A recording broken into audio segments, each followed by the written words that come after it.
As the latest 500 Singapore dollars CDC vouchers were rolled out to Singaporean households, a Reddit post questioning the fairness of household-based distributions sparked debate. Should vouchers be allocated per person instead? Announced by Prime Minister Lawrence Wong on 13 May 2025, the vouchers are part of ongoing government efforts to help Singaporeans manage rising costs. This is not a one-off exercise, Wong said. The government will provide the help for as long as it is needed. Each household receives 500 Singapore dollars in vouchers, split between heartland merchants and hawkers and supermarkets, valid until 31st December 2025. Another 300 Singapore dollars is due in January 2026. Redditor u/Dizzy and Boysenberry 499 argued that larger households are disadvantaged, receiving less support per person. They wrote, "Imagine if a household has 5 people, they're being punished." They also questioned the policy's alignment with government goals of encouraging parenthood and intergenerational caregiving, suggesting children receive partial value and adults full value instead. Many netizens supported the idea that vouchers should be distributed per person, arguing that it doesn't make sense for households with more people to receive the same amount as those with fewer occupants. One user commented, "Agree, bigger families should have a higher quantum, seeing that the primary purpose of this is to aid in cost of living." Some suggested specific figures. If we were to give individual vouchers, each person should get at least 200 Singapore dollars. Others were more cynical, suggesting that the per-household model was chosen to reduce government expenditure. Gov gives per household so they can save money, but still claim credit for giving money to help everyone in the country.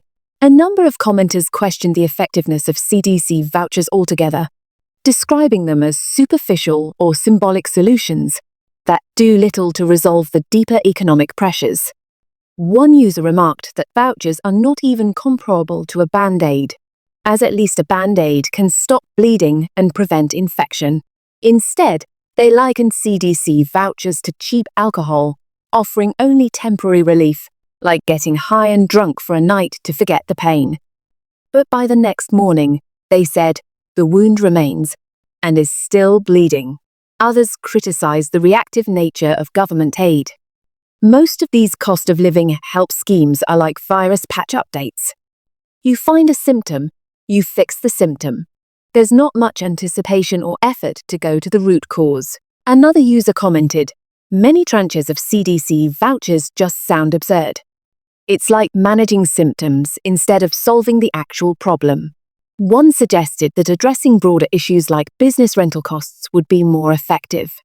How about solving the out-of-control rental costs affecting store owners that make everything unaffordable? A particularly pointed criticism questioned the decision to raise the goods and services tax while simultaneously issuing vouchers. Why raise the GST, then give out vouchers?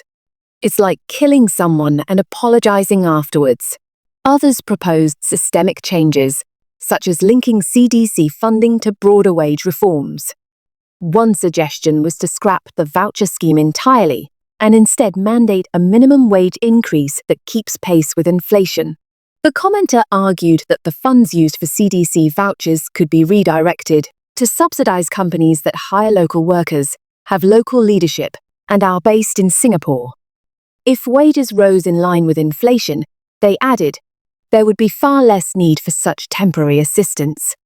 One user remarked that while many people likely support the CDC voucher scheme in general, the more controversial question is whether most Singaporeans actually need the vouchers at all. They suggested that a more permanent solution to cost of living issues would be preferable.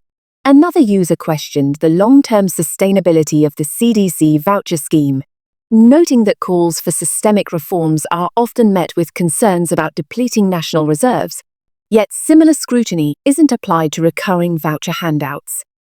They also pointed out that the vouchers are not well targeted, as all households receive the same amount regardless of size or income. This uniform distribution, they argued, may be just as much a case of raiding the reserves as any other proposed reform.